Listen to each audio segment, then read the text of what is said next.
Hello. I'm sure you're going about your day, just doing your usual routine, and you're probably thinking about what's next on the agenda for you to fulfill. But what if I were to tell you that you're not going to be able to fulfill it? You're probably thinking, why is she saying that? What if I were to tell you that in the next 30 seconds, you're going to be extremely injured from an explosion? You're probably like, whoa, okay. We have a lot of doctors here in the US, so I should be fine. Okay.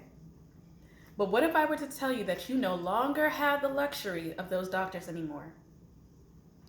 Who's going to help you? To you, this might be a fantasy, but this is somebody's reality. After doing some extensive research, I have found an organization that has been trying to help people with this situation. I'm going to be talking to you about the issue we have at hand. Then I'm going to be discussing the background of this organization. And then I'm going to talk to you about how they have helped people. Now let's get started.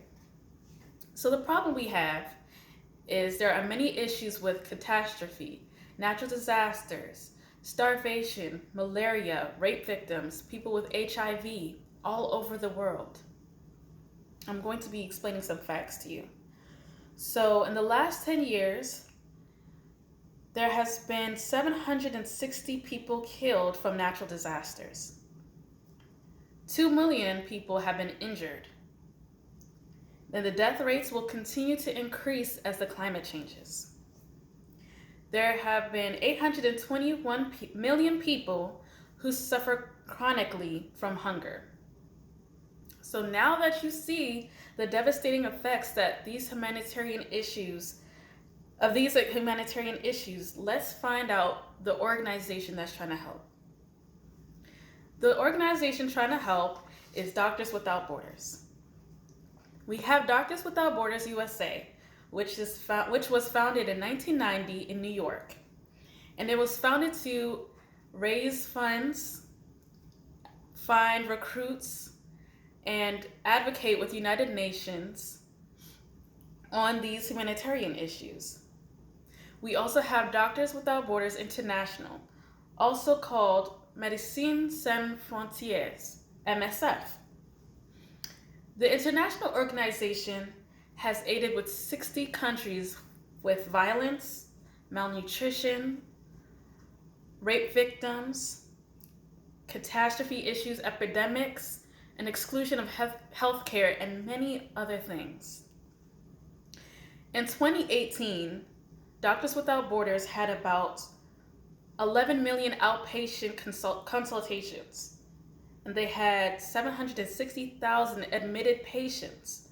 74,000 of those were malnourished children. 2 million were treated for malaria, and 100,000 had major surgeries that required anesthesia, and the list goes on. Doctors Without Borders receives most of their funds through private organizations like corporations or foundations, and they limit their funds from their government. They try to take at least 20% of their funds from the government because they want to maintain their independence and neutrality. And because of this, they have a few issues.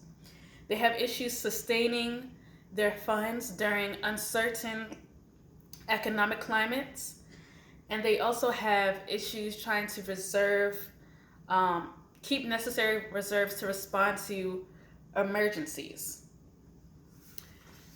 So now that we're aware of how this organization operates, let's see how they have helped people. So I'm going to be reading to you a couple of testimonials. The first testimonial is a 17-year-old girl in Nairobi who had suffered from prolonged sexual assault in her neighborhood. She was walking home and she had gotten raped by 2 people. She says, "It was very painful to me because I was still a virgin. I felt bad telling my mom, and it was very difficult to explain what he had done to me.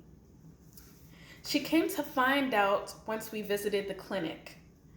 After the incident, MSF picked me up and went to report to the police. And I have continued coming here for treatment and follow-up. I have another testimony from another rape victim. She says, I chose MSF because they were very discreet and I felt safer. So now that you have heard about these humanitarian concerns, you now know how Doctors Without Borders is helping to fix these issues. And you've heard these testimonials. They still have their challenges. And if you want to help, you can go on Doctors Without Borders website and donate. But if you don't want to donate and you want to help in another type of way, you can also help to hold a fundraiser for Doctors Without Borders. Thank you. I hope you have a great day, and I hope you try to donate to this organization.